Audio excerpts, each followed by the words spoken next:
Salut tout le monde, alors pour cette vidéo, comme annoncé précédemment, je vais parler d'une bande dessinée de Silky, qui est donc une autrice coréenne, donc je vais parler ici d'un manhwa, qui s'appelle Malgré tout, je suis ici, et donc ça a été publié à la base par Ionamsa Publishing en 2021, et puis ça a été publié en français par l'association. La traduction a été faite par Kete Amoruso, et ce que je vais faire ici, c'est donc passer en revue une petite histoire en particulier qu'il y a dans ce recueil d'histoires courtes autobiographiques. L'histoire en question s'appelle Chez une amie, et ça fait 13 pages, si on compte la page blanche de la première double page. Donc ici, un des partis pris forts de mise en scène, c'est une mise en page régulière, de 12 cases à chaque fois. Et on voit que ici, Silky a décidé de ne pas faire des gouttières épaisses, blanches, comme on peut voir plus classiquement dans la bande dessinée, mais plutôt de faire que chaque groupe de 12 cases forme un bloc collé ensemble et séparé uniquement par un simple trait noir assez fin, par le trait de la case en soi quoi. Ce qui va donc lui offrir d'autres opportunités de mise en scène que si les cases étaient davantage séparées, mais aussi tout simplement ça donne un impact visuel propre à cette petite histoire-ci par rapport à d'autres histoires qui elles aussi peuvent être gaufriées mais où les gouttières sont différentes quoi. Donc il y a aussi un truc où c'est un peu dur de mettre des mots dessus mais juste une sensation visuelle différente.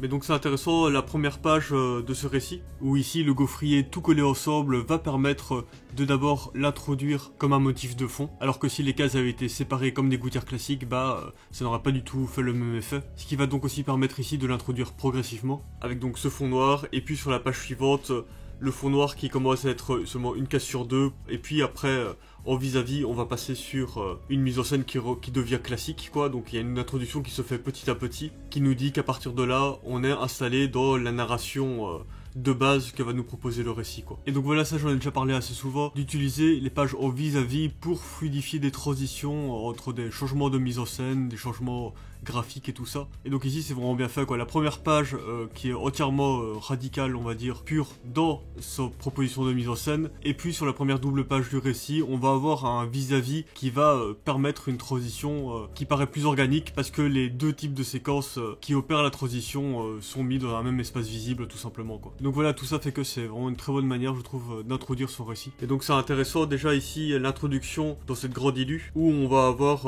le personnage qui est donc l'ami en question mis hors champ. Pour le moment on voit juste sa main avec Silky qui est occupé de l'appeler, et donc on voit que ça commence par des points de suspension du téléphone et puis un drink qui se répète et puis une bulle qui elle est détachée et qui représente uniquement des points de suspension. On sait pas si c'est relié au téléphone ou à l'ami qui ne semble pas vouloir répondre ou qui semble hésiter quoi. Et la gestion du silence de la bande dessinée c'est toujours un truc hyper intéressant, et c'est rigolo l'utilisation de la bulle pour indiquer qui est occupé de ne pas parler, qui est occupé de se taire, et que comme on peut faire ça en général dans la bande dessinée, ici ça joue sur l'ambiguïté de quel silence on est occupé d'assister à ce moment là quoi. Et que ce soit la bulle du début ou la bulle de fin de cette page, c'est intéressant cette idée d'appuyer sur le silence, donc s'appuyer sur quelque chose qui n'existe pas entre guillemets, parce que avant que le téléphone ne commence à sonner, il n'y avait rien qui se passait, et pourtant il y avait déjà ces points de suspension qui précèdent le moment où le téléphone commence à sonner et qui viennent appuyer sur un peu ce sentiment de lourdeur et d'hésitation quoi.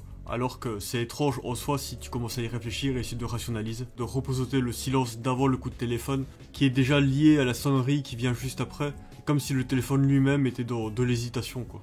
Et qui représente peut-être aussi donc l'hésitation de Silky avant son coup de téléphone, alors qu'on est sur la scène du point de vue de l'autre personne. Enfin bref, c'est intéressant. Toutes ces suspensions de réalité qu'on doit faire dans la bande dessinée, et de différentes réalités paradoxales, non résolues, etc. qui cohabitent, se mélangent, et tout ça, c'est cool. Et donc ce temps mis en suspension qui semble se prolonger alors qu'on est face à une seule illustration, est aidé par le motif de fond des cases, où dans une BD, chaque case représente un petit moment narratif, et là, ici, ça va donc davantage dilater une seule illustration dans plus de moments narratifs que si cette illustration était mise dans une seule case quoi. Et donc on peut s'imaginer cette illustration sur une seule case, et cette mise en scène toute plus simple appuierait déjà sur l'idée que la personne laisse le téléphone sonner, mais ici on voit que grâce à ce motif de gaufrier mis en arrière-plan, et bien ça va encore appuyer ce propos de mise en scène là, et c'est vraiment très bien fait. Et donc on peut voir déjà dans le premier strip un premier silence qui précède le second silence qui lui est plus appuyé dans la narration avec les points de suspension, même si dans notre lecture de cette page, je pense qu'en général les lecteurs vont avoir tendance à ne pas trop considérer le strip du dessus et que son effet est plus diffus, qu'encore une fois les points de suspension qui eux sont quelque chose de beaucoup plus appuyé, qui sont des indicateurs forts de la mise en scène du silence et du temps qui se dilate. Et pour moi, cette page s'appréhende de manière plus globale que dans une idée de lecture linéaire, hormis dans l'idée d'introduction et de conclusion faite par les points de suspension qui sont là quand même pour appuyer un début et une fin sur cette page. On voit quand même que Silky a pris soin sur le premier strip de d'abord commencer par une case toute noire avant de commencer à en faire des variations, ce qui est aussi donc une idée de... On pose un truc de base qu'on va ensuite faire évoluer comme elle le fait dans sa mise en scène plus globale sur les 3 premières pages quoi. Et donc la page finit à la fois par une case noire et par des points de suspension, ce qui permet donc de refermer la parenthèse par rapport aux 2 premières cases qui introduisaient les 2 premières séquences graphiques, séquences narratives on va dire qu'il y a sur cette page. Ces points de suspension qui sont donc à la fois dans la composition globale et à la fois détachés, isolés dans cette case pour servir de conclusion à cette première page. Donc voilà, il y a quelque chose de vraiment très bien fait, très subtil je trouve dans cette première mise en scène, introduction. Et du coup sur la page d'après, on voit qu'ici il y a une alternance entre la séquence narrative précédente de fond noir et donc de la scène dans laquelle se trouve la fameuse amie, qui donc finit par répondre au téléphone, et donc une alternance avec des images qui donc évoquent des photos avec le motif carré parce que ce sont des photos d'Instagram, comme Silky c'est quelqu'un qui est beaucoup sur Instagram. Ça fait sens aussi de montrer des photos carrées, et donc on voit ici le double usage que permet cette mise en page au gaufrier en case carré qui se répète quoi. Enfin double usage, ce multiple usage quoi en tout cas. Et donc les photos sont évidemment muettes, ce qui permet en plus du fait du noir et blanc, etc., de les différencier davantage en tant que séquences narratives différentes de celles des cases noires. Et donc il y a une mise en scène intéressante au niveau des bulles qui utilise donc ce visuel qu'on a dans les conversations par SMS, d'utiliser donc des bulles qui se répondent donc comme dans les bandes dessinées. Et que dans un premier temps, on ne sait pas si c'est le lapin qui en fin de compte a répondu au téléphone et par la haute voix ou si c'est un SMS qu'elle a envoyé. En fin de compte, on voit que c'est une conversation par SMS et qui met déjà en place le type de mode d'expression que va avoir Silky au long de cette bande dessinée, c'est-à-dire ici ses réponses elles sont ombrées, on ne voit pas ce qu'elle dit concrètement, on doit le deviner. Et on voit qu'encore une fois aussi Silky met en place une évolution progressive dans une sous-séquence narrative, on va dire, avec ici les photos d'Instagram qui se dézooment de plus en plus pour en fin de compte montrer la main qui tient le téléphone dans le moment présent de la conversation qu'elle a avec Silky. Et donc voilà, c'est un moyen assez cool d'un peu dynamiser tout ça et aussi de montrer une thématique du présent qui renoue avec le passé et que le passé semblait très harmonieux tandis que le présent se fait via une conversation qui ne semble pas vraiment très à l'aise quoi. Et du coup, on avait déjà vu la représentation de l'ami et que Silky se fait d'elle-même dans cette BD sur la page avec le titre. Et donc ici on voit que l'ami donc c'est le lapin. Et Silky c'est cet oiseau qui est un peu son avatar qu'elle va quand même reprendre le plus souvent, qui devient un peu son avatar de base on va dire par défaut. Voilà, elle disait dans une interview qu'elle aimait bien prendre cet oiseau là parce que ça lui permettait, grâce au bec, de faire un personnage assez expressif comme elle peut l'être elle-même. Donc on voit une idée de morphologie d'animal qui va s'adapter à un trait de caractère qu'elle va vouloir appuyer. Même si ici justement c'est intéressant parce qu'on la voit sur ces photos là, mais donc tout le reste de la BD, le parti pris de mise en scène va être qu'on va être dans une vue subjective et donc on va pas voir Silky, on va être uniquement dans son point de vue quoi. Ce qui est donc un autre type d'incarnation qu'elle va proposer dans son recueil d'histoires de Malgré tout je suis ici, c'est-à-dire une désincarnation vu qu'elle ne va qu'apparaître ici sur les photos et à un moment à la fin, mais sinon tout le long il va y avoir une idée de se sentir extérieur à ce qui se passe. Mais du coup, comme j'ai dit aussi, Silky se montre quand même via son avatar de base quelquefois dans cette petite bande dessinée. Et c'est vrai que moi, je préfère toujours, je préfère en général quand un auteur, une autrice est plus radical, on va dire, dans ses partis pris de mise en scène osés, que vraiment elle y aille pleinement, de manière presque pure comme ça. Parce que c'est dans mes goûts personnels, mais aussi, il faut bien dire, hein, c'est un truc intéressant à préciser, c'est que quand tu fais des analyses de films, de romans, de machin truc, et c'est plus simple... on va dire quand quelqu'un applique à la lettre une formule, etc. Parce que c'est plus simple à capter, à analyser, à expliquer. Et aussi, ça rend mieux dans une analyse parce que ça fait plus propre que de dire alors l'auteur fait ça, mais il sauve à tel moment, à tel moment, à tel moment, à tel moment. Sauf bien sûr si ça fait sens dans le propos, etc. Mais ça justement c'est aussi un truc, c'est que, on va dire de les analyses modernes, j'ai l'impression que c'est un truc plutôt moderne, contemporain, de faire ça, c'est que justement on veut relier, on va dire, les points forts d'un médium à un propos qu'il doit valoriser. Par exemple dans le jeu vidéo on parle beaucoup du game design, qui va valoriser le propos d'une histoire, etc. Et que comment une mécanique de jeu va valoriser tel trait caractéristique d'un personnage, tel moment narratif et tout ça, et que c'est quelque chose qu'on valorise beaucoup quoi. Mais je pense que un moment viendra aussi la critique de ce point de vue là, quelque chose dans l'art qui doit être très utilitaire, etc. Il y a aussi, je je pense, départ moins glorieuse à cet angle-là qu'on a actuellement. Même si moi, c'est un angle qui me parle forcément. Et donc voilà, ce sera un truc aussi qui est à nuancer, je crois. Mais voilà, comme je disais, comme moi je fais des analyses très mécaniques de la bande dessinée, bah forcément des auteurs, par exemple comme Fujimoto, qui a presque l'air de se mettre en place un système de règles qu'il va suivre quasiment à la lettre, qu'il va appliquer. En tant qu'analyste, ce genre d'auteur, c'est bien, quoi. Alors que comme je dis parfois, bah, on construit pas des fusées, on fait de l'art, quoi. Donc tout n'a pas besoin d'être parfaitement goupillé, rationalisé. Tu peux mettre en place des types de mise en scène que tu n'as pas forcément respecté juste parce que par distraction, par oubli, par je m'en foutisme, par souplesse, pour plein de raisons différentes, quoi. Et c'est pas grave. Mais encore une fois, quand tu veux présenter une analyse en mode intello, mécanique, machin truc, ça fait moins propre de rajouter des couches d'exception supplémentaires sur ton analyse, quoi. Sur ton beau petit système bien huilé. Mais bref, donc, j'aime beaucoup l'avatar de son ami, le lapin. Genre avec ses sourcils, avec son air, avec son regard tout rond, avec son corps très fin, etc. Et si, moi j'avais pas lu le titre, hein, j'avoue la première fois que j'ai lu, et donc je savais pas si c'était un meuf ou un mec, le lapin, et que, encore une fois, c'est Silky qui décide de pas insister sur certains traits, par exemple, quelqu'un qui aurait voulu appuyer que ce soit une femme, bah, il aurait dessiné des formes au niveau des seins et tout ça. Mais ici, voilà, c'est pas du tout appuyé.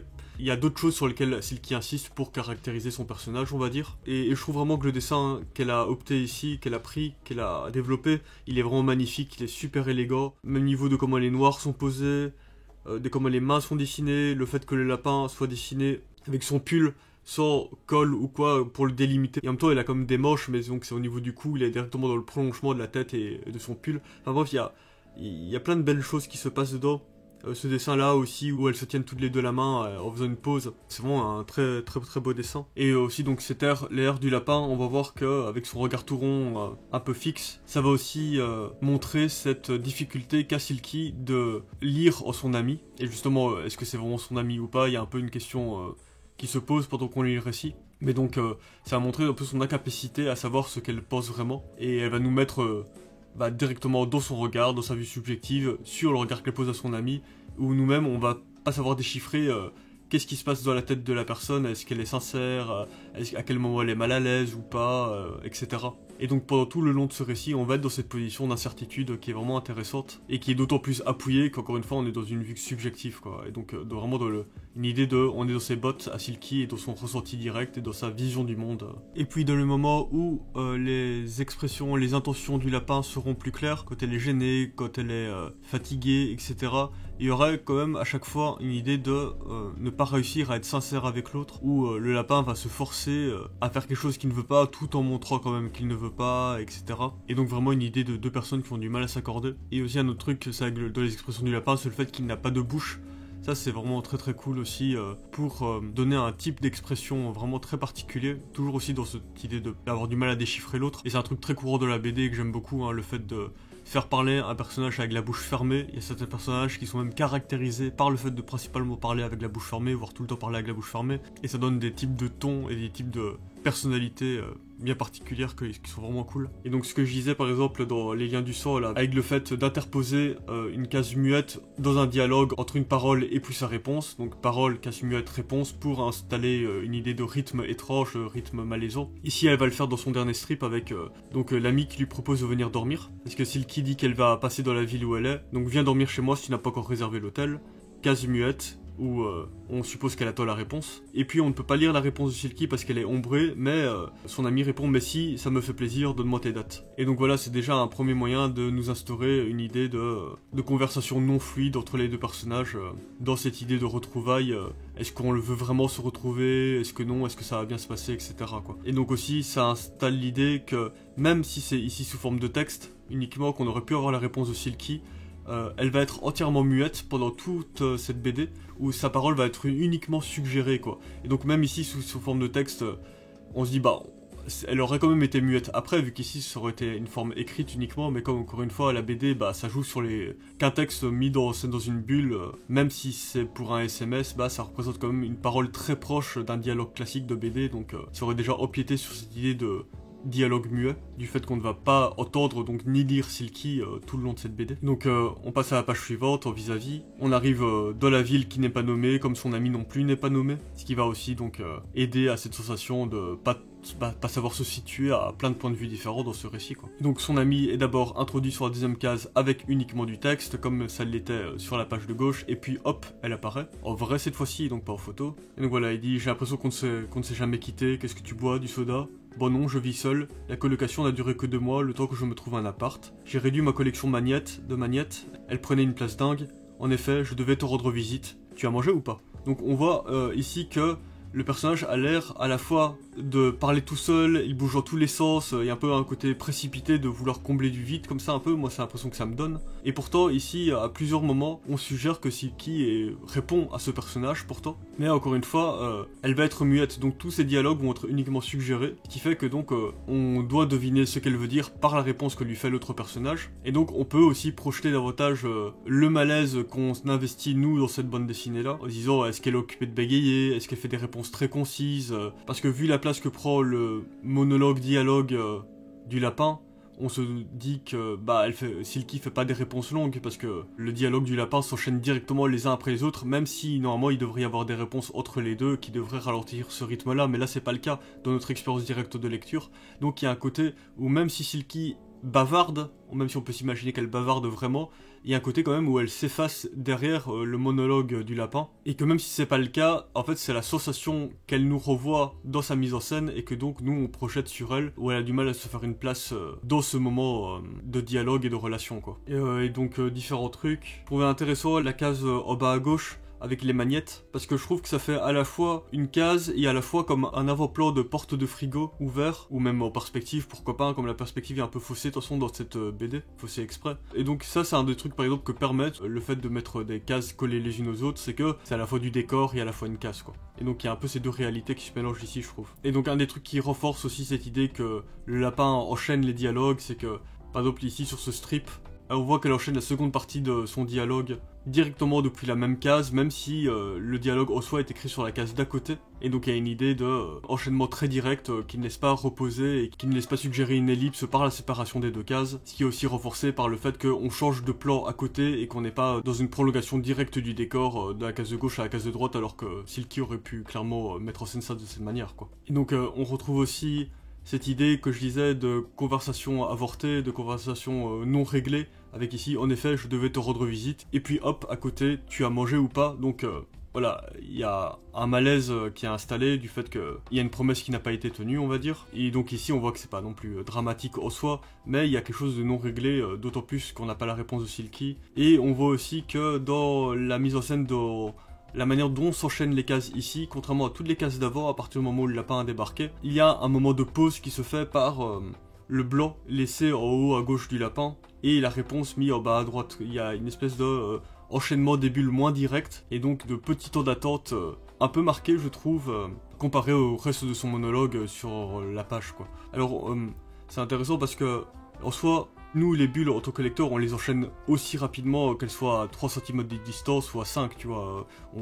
Notre regard, il fait un saut très rapide, et donc, en termes de temps de lecture, pour arriver d'une bulle à une autre, même si elle est plus espacée, en soi ça change rien. Donc c'est plus la représentation de l'espace qui va donner cette impression de suspension de temps laissé, même si dans notre expérience concrète de lecture, on peut enchaîner les bulles de la même manière, quoi. Et du coup, cette page se termine par une cassure de rythme par rapport à ce qui avait été installé sur le reste des cases de cette page. Et donc c'est toujours cette manière de réussir à bien rythmer son récit et de mettre des cassures et des variations au bon moment.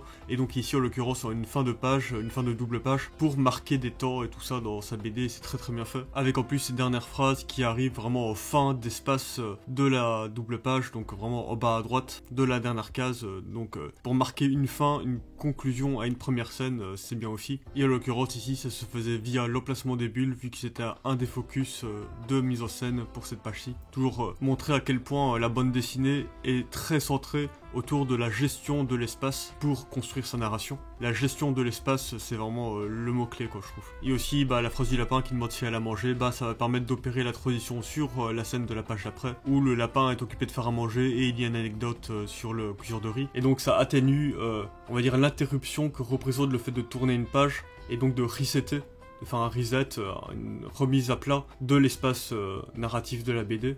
où contrairement au vis-à-vis où il y a une opération très directe qui peut s'opérer par rapport au fait qu'on est sur un même espace visible, encore une fois grâce aux pages en vis-à-vis, qui permet donc d'atténuer des interruptions, des ellipses, etc. Ici, quand on tourne la page, parfois c'est bien effectivement d'opérer un lien narratif, notamment ici par exemple thématique, très fort. Et donc on continue avec cette idée de suggérer que Silky est occupé de parler, avec par exemple ici le truc « reste assise, j'insiste, tu es mon invité », où c'est terrible parce que même si elle répond, même si ça ne la dérange pas la situation en soi, même si ça pourrait être représenté de manière beaucoup plus banale, légère, etc., ici il y a un côté où on dirait presque qu'elle n'a pas voix à la parole, qu'on lui impose quelque chose, quoi, à cause de cette mise en scène. Et donc voilà, ensuite, un classique de la BD, on passe au strip suivant et on en profite pour faire une transition de scène. Et donc la rupture narrative se fait grâce au changement de strip et on voit aussi que c'est également appuyé par le fait de ne plus mettre de texte du tout sur ce strip complètement. Parce que c'est vrai qu'un des moyens de différencier des séquences narratives de la BD, c'est notamment de changer les tailles de cases. Par exemple, chaque strip va avoir son propre format de cases pour bien différencier chaque moment et appuyer ça pour que ça soit compréhensif de manière intuitive par le lecteur facilement. Mais ici, vu que c'est un gaufrier, faut appuyer ce genre de moment autrement. Et donc la rupture, de ne pas mettre de texte, c'est quelque chose de très voyant et très bien pour indiquer ça au lecteur. Et donc au sein de ce strip, il va y avoir sa propre logique aussi narrative,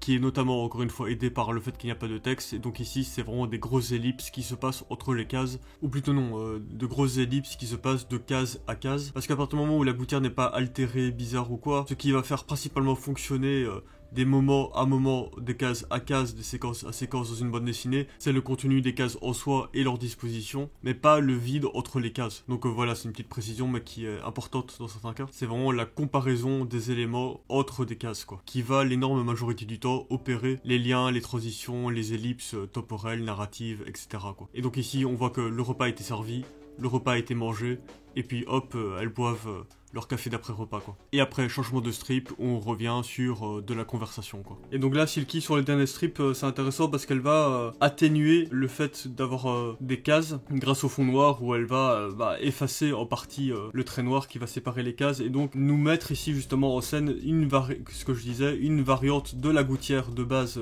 qu'il y a pour cette BD-ci. Et donc ici, nous installer une impression temporelle différente qui relie ces cases, quoi. Du fait de l'altération du contrat de base qu'on a avec la gouttière. Et qui donc ici va appuyer le sentiment de malaise dû au fait qu'il y a un blanc dans la conversation. Et c'est intéressant parce que deux strips plus haut, il y avait déjà en soi un strip complet sans dialogue du tout, mais comme il n'y avait pas les personnages, etc., ça ne suggérait pas du tout un malaise dans le dialogue, quoi. Ça suggérait juste une avancée dans le temps. Tandis qu'ici, on est avec le personnage, on est avec le lapin qui est occupé de regarder Silky de face et donc nous regarder, et qui a l'air pas trop à son aise, quoi. Et donc ici, de nouveau, Silky opère une transition avec elle qui regarde son téléphone pour regarder l'heure, et donc ça suggère, je suppose, que à la fois elle ressent le temps qui se passe et donc contrairement au cas du dîner, il y a une idée beaucoup moins fluide parce que quand on se sent bien avec quelqu'un, le temps passe vite. Tandis qu'ici, elle regarde l'heure peut-être parce qu'elle est fatiguée, mais aussi parce que elle ressent le temps passer, ce qui donc rejoint aussi la mise en scène de ces cases aux gouttières altérées.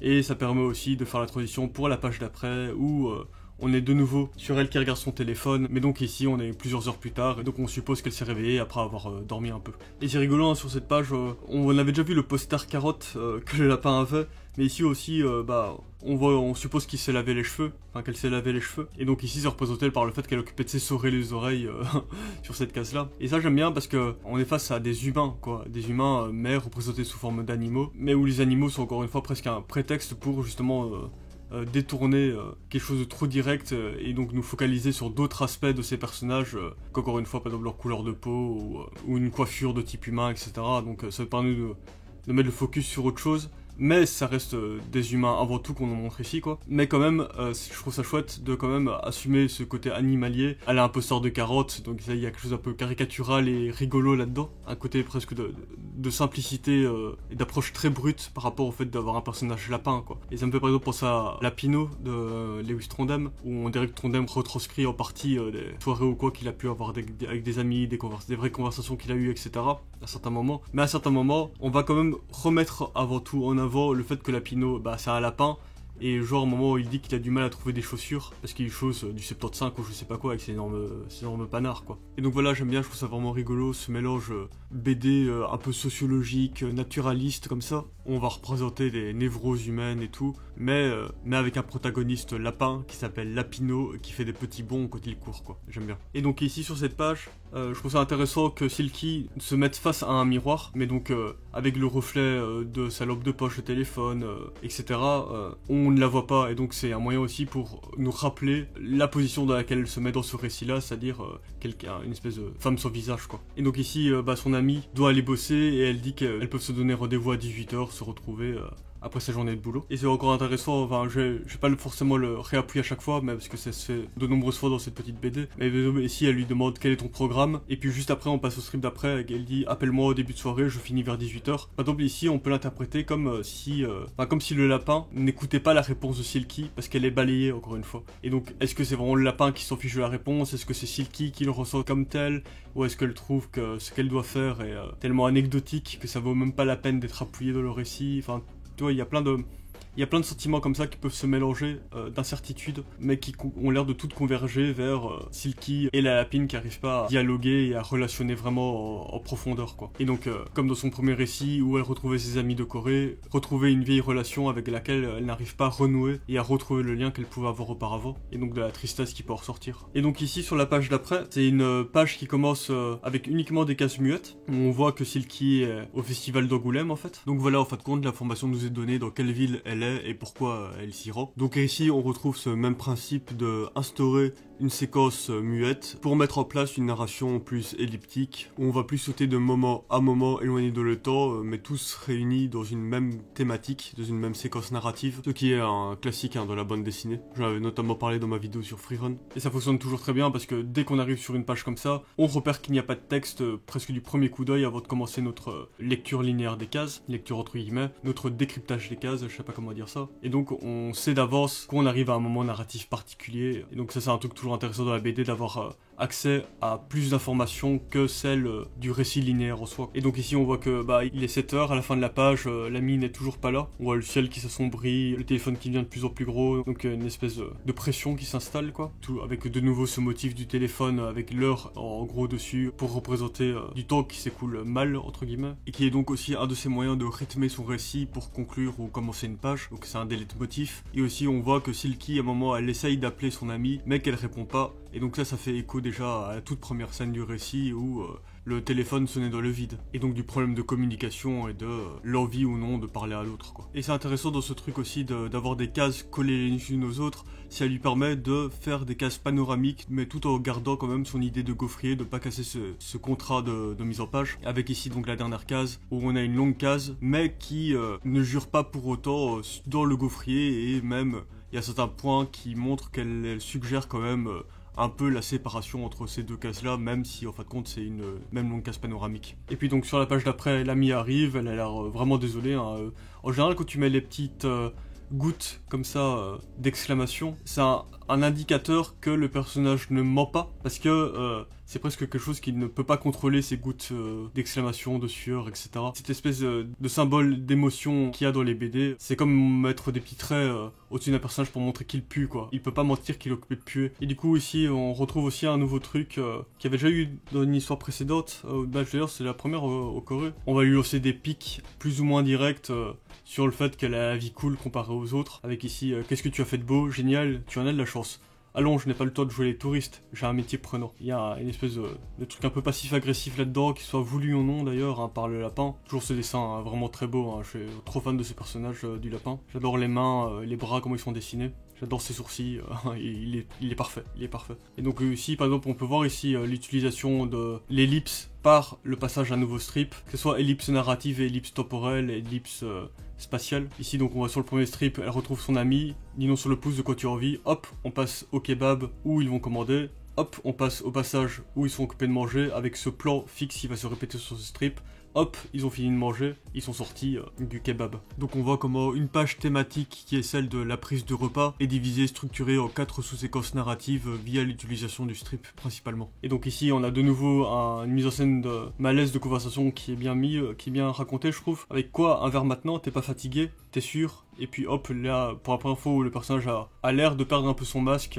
Et c'est marrant parce que le t'es sûr, il est pointé pas sur le lapin directement mais sur le téléphone, et ça je suppose que c'est fait exprès. Le personnage à la fois a l'air de dire ce dialogue et en même temps de pas le dire, et donc ça peut un peu rappeler la mise en scène de la deuxième page où le lapin était aussi montré de manière désincarnée, et comme je le disais, avec une mise en scène de la bulle qui était ambiguë entre de la parole classique et entre de l'affichage de SMS. Et ici je trouve que ça donne bien ce ton d'une parole un peu forcée, pas très à l'aise ou quoi. Et donc on voit aussi sur ce strip que le lapin et le dialogue est montré de plus en plus bas, et donc il y a une idée aussi de son côté dépité qui s'enchaîne de case en case et qui s'accentue quoi. Il est montré de plus en plus bas. Et quand tu veux mettre en scène ce genre de truc, c'est important que les bulles aussi suivent donc cette idée de aller de plus en plus bas, parce que les bulles sont un des trucs principaux de la BD dans la mise au trajet que le lecteur va faire à travers la page. C'est vraiment un des indicateurs les plus forts à ce niveau-là, un des trucs les plus fiables, et notamment parce que lire une bulle aussi, c'est quelque chose qui va davantage nous maintenir dans un endroit précis dans la page, et donc ici c'est bien pour vraiment renforcer ce sentiment, cette impression de montrer quelque chose qui est occupé de descendre, pour montrer ce sentiment de fatigue quoi. Et donc sur la page d'après, malgré ce que disait le lapin, en fin de compte, elle demande à Silky si ça dérange qu'il y a quelqu'un qui vienne pour boire un coup. Et donc voilà, ça donne l'impression qu'elle voulait pas forcément de boire de verre avec Silky, mais qu'avec son autre ami, ça va, ça c'est ok, quitte à être fatigué, c'est pas grave. Ou alors c'est simplement que maintenant que c'est parti, on doit aller jusqu'au bout de la soirée, on sait pas trop, encore une fois, comme les personnages ne se parlent pas, ne se disent pas vraiment les choses. C'est comme le fait que le lapin était en retard, mais pourquoi elle n'a même pas prévenu, ne serait-ce qu'avec un SMS, Silky qu'elle allait arriver plus tard que prévu, etc. Comme si elle avait pas 30 secondes pour faire ça, mais que de l'autre côté elle est sincèrement désolée une fois qu'elle arrive. Et donc c'est toujours cette thématique de l'incertitude, de ne pas savoir comment se situer, etc. qu'il y a dans une bande dessinée à plein de niveaux différents et de manière assez subtile je trouve de la relation décrite entre les deux personnages, et qui est donc en plus de ça sublimée par l'idée d'une mise en scène en POV à la première personne, qui va permettre d'utiliser à une espèce de plein potentiel la narration en ellipse très caractéristique de la bande dessinée. Et quand on y réfléchit, on peut trouver ça étonnant qu'on accepte aussi bien, aussi facilement, de manière aussi fluide cette narration, au vu du nombre de taux d'informations qui nous est coupé et qui est énorme. À quel point une BD peut être juste de la suggestion et parfaitement fonctionner d'une manière qui semble très simple, très sobre, où on va complètement élaguer plein de choses de mode d'expression de Silky, qu'elle est complètement effacée quoi, et que comme je disais, ça passe beaucoup aussi par le fait de ne pas montrer ses dialogues même quand elle parle, parce que dans la BD il y a une grosse idée de son sélectif qui est constamment faite dans chaque case, c'est-à-dire qu'on va très rarement essayer d'être exhaustif dans les sons que l'on va montrer dans une scène qui existe dans la scène. Par exemple, si c'est une scène de ville, l'énorme majorité du temps, on ne va pas montrer chaque bruit de voiture, bruit de chaque piéton et tout ça. Souvent le premier parti pris ça va être que c'est le dessin qui va prendre en charge l'idée de son, c'est-à-dire que une voiture qui roule, ça suggère qu'il y a un bruit de voiture même si on va pas le montrer, et être uniquement dans de la suggestion et donc dans quelque chose qui se passe plus en creux. Et c'est la même chose par exemple quand on passe d'une case à une autre pour montrer qu'un personnage a avancé. L'énorme majorité du temps on ne va pas montrer chaque mouvement du personnage pour arriver d'un point A à un point B, et donc il y a constamment une espèce de souplesse d'esprit qui est demandée au lecteur dans une bande dessinée, qui va donc nous mettre dans un état de bonne réception pour être constamment dans de l'acceptation, qu'on va discriminer, qu'on va éluder beaucoup d'éléments. Donc c'est toute cette énorme part de la bande dessinée de ce qui n'est pas montré, qui est une espèce de sous-moteur de ce qui est montré quoi. Et encore une fois je trouve ça intéressant de la part de Silky, vraiment très malin, d'utiliser cette part du non-dit en la mettant encore davantage au contraste par la mise en scène à la première personne, pour servir précisément sa thématique centrale qu'il y a ici dans ce petit récit quoi. C'est vraiment très cool. J'avais déjà parlé de ça dans ma vidéo sur Au fil de eau de l'autrice Aoi Ikebe, que j'avais appelé la narration par le vide. Il faudra la revoir et un peu voir comment tout ça se relie ensemble, et d'un peu mieux préciser la pensée, les mots sur ce truc là qui me paraît important. Mais tout ce degré d'incertitude mis dans le récit et poussé en plus par la mise en scène, donc vraiment une narration globale de ça, pousse aussi donc à une forme de paranoïa, vu qu'on sait jamais trop se situer, et donc peut-être justement d'amplifier, de rendre plus grave des choses qui sont anecdotiques, ou alors on sait pas si on les rend plus graves ou s'il faut essayer de relativiser parce que c'est ce qu'il faudrait faire. Enfin bref, on sait même plus trop quoi même soit penser face à tout ce vide qui remplit la relation entre les deux personnages et tous les moments qu'ils vivent ensemble. Et donc voilà, c'est assez intéressant que ça nous pousse à vouloir combler tout ça et donc à être dans de la surinterprétation. Et du coup, sur ces deux pages, on voit une mise en scène qu'elle avait déjà fait dans d'autres histoires où il y a des bulles mais il y a rien qui est écrit dedans, ou alors des choses abstraites dans les autres histoires, des choses qu'on ne sait pas décrypter. Et donc voilà, ça montrait déjà la manière dont Silky se sent extérieur à la conversation, où on la laisse en dehors de la conversation, ou alors qu'elle n'arrive pas à s'y instaurer dedans, etc. Enfin, c'est la faute de personne, on sait pas. Mais ici, donc en plus, avec cette mise en scène de vue subjective, c'est encore accentué ce côté de se sentir étranger à ce qui est occupé de se dérouler sous nos yeux et dans lequel on est pourtant concrètement, physiquement, quoi. Parce qu'on dit souvent que la vue à la première personne, c'est une manière de nous plonger directement dans un personnage, et donc dans le récit qu'il est occupé de vivre, etc. Mais bon, moi je trouve que ça fait pas forcément cet effet-là, en tout cas pas à tout point de vue, et que là justement on est dans une place de lecteur, on tient un livre, on est extérieur à l'histoire qui se déroule de l'objet qu'on tient en main, quoi. Et donc je trouve que ici la vue à la première personne renforce cette idée d'extériorité, qu'on est spectateur, et donc ça va à l'inverse d'une idée d'immersion et d'être plongé dans un récit dans lequel on finit par oublier ce qui se passe autour de nous, etc., quoi. Là je trouve qu'au contraire l'immersion dans l'esprit de Silky, qui se sent extérieur à la scène, est mise en corrélation avec le fait que la mise en scène nous fasse nous aussi ressentir comme lecteur, spectateur de ce qui se passe, quoi. Et donc c'est ça qui est cool. Et donc c'est un truc assez paradoxal, loin du lieu commun, en mode la première personne c'est forcément pour te faire immerger pleinement. Là c'est à la fois le cas parce que c'est pas le cas, et donc voilà, c'est vraiment assez cool. Voilà, je trouve que cette mise en scène des bulles, doublée de la vue subjective, ça rend vraiment très bien ce sentiment qu'on a probablement tous pu avoir. Et donc ici c'est intéressant aussi parce que le personnage donc, de la grenouille, contrairement à Silky, bah elle dialogue avec le lapin, mais nous on peut voir en tout cas à certains moments son dialogue, et donc elle semble avoir un vrai échange avec le lapin, tandis que Silky, alors qu'elle lui parle depuis le début du récit, elle a à la fois échangé des conversations et à la fois pas du tout de conversation avec ce personnage, donc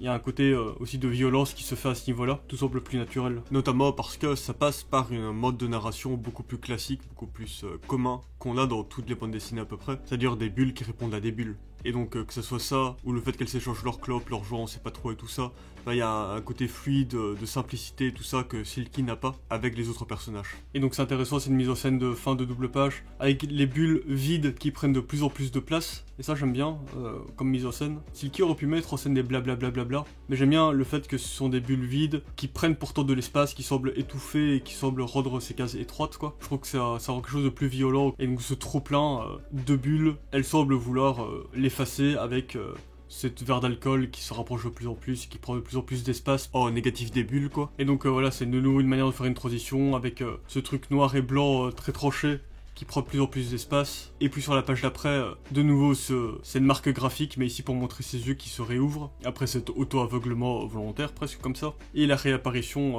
progressive de la compréhension de la parole de l'autre, quoi. Où ici le lapin va être encore plus distant par rapport à d'habitude, dans sa manière de répondre à Silky. Et donc avec tous ces petits monologues secs du lapin qui sont uniquement dans de l'interruption de dialogue, quoi. Et donc là, c'est aussi un autre moyen de nous faire ressentir la forme de violence que c'est de ne pas voir les dialogues de Silky montrés, vu que là, en plus, ils sont interrompus. Déjà qu'ils sont pas montrés, mais en plus, ils sont interrompus. Et voilà, ici, le lapin demande qu'est-ce qu'il y a. Il y a la réponse, ah bon, ce n'est pas grand-chose, arrête de dramatiser, relax, tu ne changeras jamais. Dire que ce n'est pas grand-chose, c'est intéressant, comme réponse à un dialogue, une bulle qui n'existe pas, quoi. Dit par un personnage qui lui-même n'a pas de corporalité, c'est intéressant comment c'est dit. Avec donc ici, sur cette fin de page, on a un strip où la parole du lapin part de la première case pour traverser jusqu'à la troisième, avec une idée pour ce soir, sous-entendu qu'est-ce qu'on fait ce soir ensemble, mais progressivement on voit sur les 3 cases Silky qui est déjà occupé de réserver une place pour repartir le soir même pour Paris. Et donc voilà, c'est une mise en scène de la bulle avec une idée pour ce soir et le téléphone. C'est intéressant dans la manière d'utiliser la temporalité, parce que la queue de la bulle, ça représente pas déjà le... Enfin... C'est dur en fait ça nous rend impossible de situer à quel moment le lapin commence son monologue par rapport à Silky qui est occupée de regarder pour un retour de train, ou au moment où le dialogue est finalement délivré concrètement, elle est déjà occupée de payer son billet. Et donc voilà, il y a presque une idée d'anticipation avant même que le lapin propose quelque chose de Silky qui décide déjà de vouloir partir. Et donc là on peut y voir une sorte de mise en scène d'interruption de dialogue qui donc fait écho aux interruptions que lui faisait le lapin juste avant. Et en même temps c'est une anticipation, mais on nous montre déjà que le dialogue commence entre guillemets dès la première case, donc il y a un truc temporel très bizarre qui se met à ce moment là et qui est très chouette je trouve. Peut-être qu'il y a une idée de...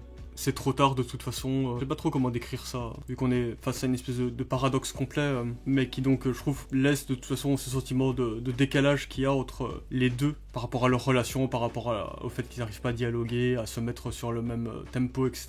Je sais pas. Il y a un truc qui fonctionne bien. Et donc là, on arrive sur la page d'après, l'avant-dernière page, où le lapin dit « Tu aurais pu rester une nuit de plus, le temps passe trop vite ». Encore une fois, on sait pas est-ce que si elle est vraiment dépitée ou pas, etc. Moi, je dirais que oui, hein, mais où il y a justement une idée de quelque chose qui est pas tranché, et donc un sentiment d'ambivalence, même chez le lapin, où elle est contente de revoir Silky, elle a réellement passé de bons moments avec elle, et en même temps, ce sentiment qu'aucune des deux a réussi à trouver une place dans ce moment, quoi. Et donc, en fin de compte, il en ressort surtout de la tristesse. Mais donc voilà, justement, si on se dit, ah, le lapin, il est vraiment pas sympa, etc., notamment à cause de la page d'avant, où elle était vraiment assez sèche. Ici, il y a ce truc où elle va vite aller acheter une boisson et des sandwichs pour Silky pour son trajet. Et donc même si on était énervé sur la page d'avant, aussi ça peut nous faire revenir à un truc, ah elle est quand même attentionnée, donc c'est plus compliqué que ça. Et donc par rapport au titre, est-ce que c'est vraiment son ami ou pas, etc.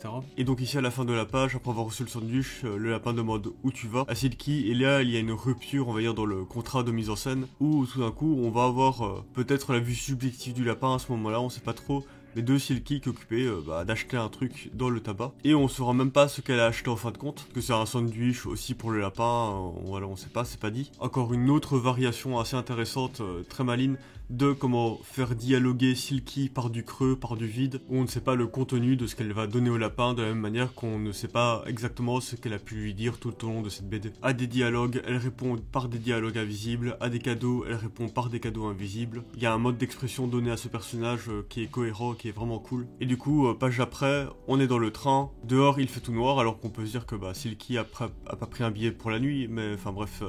c'est aussi pour instaurer une ambiance et donc continuer avec ce motif de fond noir. Mais ce qui est bizarre, c'est que de nouveau, on va voir Silky d'un point de vue extérieur avant de revenir sur une vue subjective. Et vraiment, qu'est-ce qui, en fait, si on cherche en termes de propos, etc., qu'est-ce qui justifie une interruption de la mise en scène en POV? Parce que j'ai du mal à me dire qu'elle a fait ça complètement gratuitement. En y réfléchissant, je me dis que peut-être le truc le plus cohérent, si on veut à tout prix mettre du sens, c'est de se dire que Silky, en repartant de cette ville, en repartant de chez son ami, elle arrive à retrouver forme, à retrouver une sorte de réincarnation, à se ressentir à nouveau elle-même, qu'elle puisse s'exprimer, etc. Et que ça a commencé par l'initiative de donner un cadeau à la lapine, enfin voilà. Mais du coup, Silky déballe son sandwich, et puis elle envoie un texto à son ami pour la remercier. Et donc là, on revient à un écho du tout début du bouquin, vu qu'on arrive vers la conclusion, donc il y a une idée aussi de faire un écho entre la mise en scène du début et la mise en scène de fin, pour avoir une cohérence de la mise en scène, de la narration et tout ça. Mais donc ici, ce qui est intéressant, c'est que pour la première fois depuis le tout début, après ces longs dialogues silencieux qu'elle a eu, on a enfin du texte qui provient de Silky, même si ici on garde donc cette ambiguïté que je disais au tout début, entre est-ce que c'est un SMS qui est écrit, ou alors c'est elle qui le lit à voix haute, etc. Donc ça c'est pas tranché. Mais donc ça donne aussi une espèce de sensation un peu de libération de sa parole, après toutes ces scènes muettes qui finissaient par devenir pesantes. Et donc voilà, réapparition de la bulle et réapparition de son avatar. Je suppose qu'on peut y voir une forme de cohérence, de reprise en main de son expression. Et du coup, ensuite, on revient sur une idée de conclusion qui se fait par un fond noir qui devient de plus en plus envahissant, et avec, comme au tout début, des points de suspension, du silence qui est montré. Et donc c'est intéressant que la dernière case soit également du silence, mais comme il n'y a pas de bulle dedans, on revient vers un silence qui fait directement plus écho à la toute première case du récit, c'est-à-dire une case noire, quoi. Et donc voilà, c'est tout pour l'analyse de ces quelques pages de bande dessinée qui a pris beaucoup trop longtemps. Ça faisait longtemps que j'avais pas fait du montage, ça m'avait pas manqué, je déteste ça. Mais bon, on verra si j'arrive à revenir vers de la publication plus ou moins régulière, etc. Avec le boulot à côté, c'est pas facile de trouver du temps ou de l'énergie à faire ça. Mais voilà, si vous voulez m'encourager, on va dire, à continuer le boulot sur cette chaîne, il y a différents moyens de me soutenir, entre l'abonnement payant YouTube, Patreon, ou acheter mes bandes dessinées sur ma boutique. Mais donc voilà, je suis content d'avoir parlé de Silky, où il y a vraiment une partie de son travail que j'ai beaucoup aimé, donc notamment cette petite histoire qui est vraiment assez géniale dans sa mise en scène et tout ça. N'hésitez pas si vous avez des remarques, des commentaires, des questions, et je vous remercie et je vous dis à bientôt pour de prochaines vidéos.